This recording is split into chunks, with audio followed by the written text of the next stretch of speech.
वाह रहनुमा वाह, तेरी रहनुमाई तुझे बनाकर रब भी सोचता होगा कि मैंने क्या चीज़ बनाई। हालांकि स्पष्ट तौर से इन लाइनों को एक व्यक्ति और उस व्यक्ति से जुड़े कई लोगों को समर्पित किया जा सकता है, लेकिन ऐसा करना मर्यादित नहीं होगा। इसलिए समझने का प्रयास करें और क्यों कहा गया है इसके पीछे का कारण हम बताते हैं। मौजूदा दौर में सरकारों ने उल जलूल नियम कानून जनता पर थोप रखे हैं। उनका हासिल क्या निकल रहा है और इन नई व्यवस्थाओं से क्या फ़ायदा होगा, किसका होगा, ये किसी को नहीं पता। इसको समझने का प्रयास अवश्य करें। मौजूदा दौर में सरकार ने एक ज़बरदस्त व्यवस्था बनाई है रोजगार देने के लिए। वह व्यवस्था है, अब समूह गा की कोई भी भर्ती हो उसके लिए आपको एक प्रारंभिक परीक्षा पास करना अति आवश्यक है, जिसके बिना आप किसी सरकारी नौकरी के लिए आवेदन नहीं कर पाएंगे। इसके बाद नंबर आता है आपके परिणाम का। यदि आप अच्छे अंकों से यह प्रारंभिक परीक्षा पास कर लेते हैं, तब आप सरकार की निकाली गई नौकरी पर आवेदन करने के योग्य बनेंगे। तब आप फिर से विभाग की उस नौकरी पर दावेदारी और अपनी क्षमता सिद्ध करने के लिए एक और परीक्षा देंगे। इन सब परीक्षा कार्यक्रमों के बाद भी कोई सुनिश्चित नहीं है कि आपको नौकरी मिल ही जाएगी, क्योंकि यह यूपी है जनाब। यहाँ पर पेपर लीक जैसे कांड भी सामने आते हैं। मगर मुद्दा फिलहाल वह नहीं है। मुद्दा यह है कि शायद आप ध्यान देना भूल गए हैं कि परीक्षा देने वाले अपने घर में बैठकर परीक्षा नहीं देने वाले हैं। सभी को परीक्षा देने के लिए अपने शहर से बाहर जाना पड़ रहा है।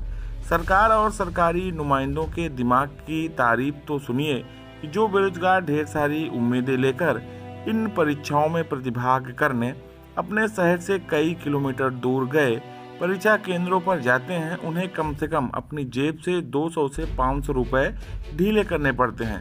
एक ताज़ा उदाहरण से आपको समझाने का प्रयास करें तो हाल ही में जो प्रारंभिक परीक्षा पेट जो सरकार आयोजित करा रही है, उसमें से तकरीबन 35 लाख बेरोजगारों ने आवेदन किया है। अब इन 35 लाख बेरोजगारों को यदि उनके शहर में परीक्षा केंद्र दे दिया जाता तो शायद सरकार की काबिलियत में कुछ कमी आ जाती।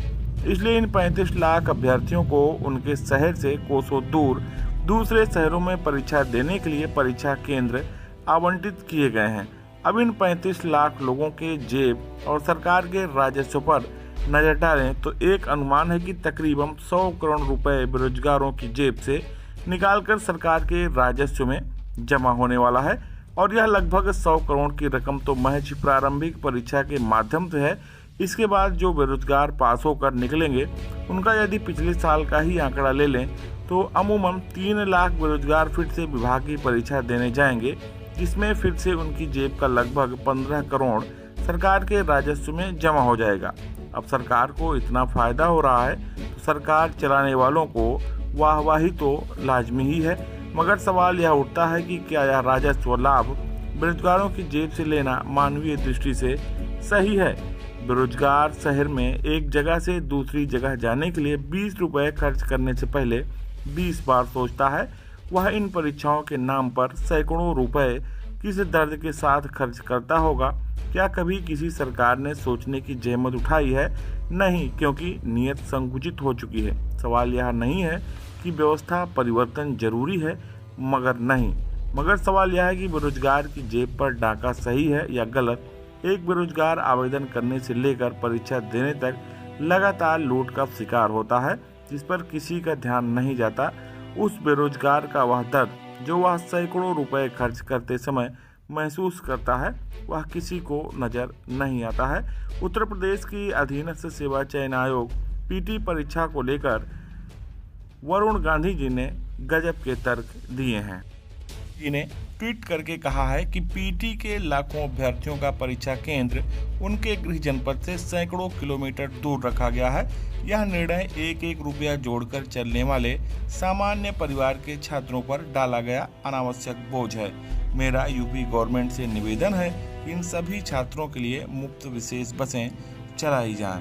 इस पर अभ्यर्थियों ने कहा है, सिर्फ अपना राजस्व खजाना भरने को बेरोजगारों की जेब पर प्रहार कर रहे हैं। पीटी लाने का कॉन्सेप्ट ही बेरोजगारों का वक्त बर्बाद और मूर्ख बनाना है। क्लास सी की पोस्ट को आईएएस बना दिया है।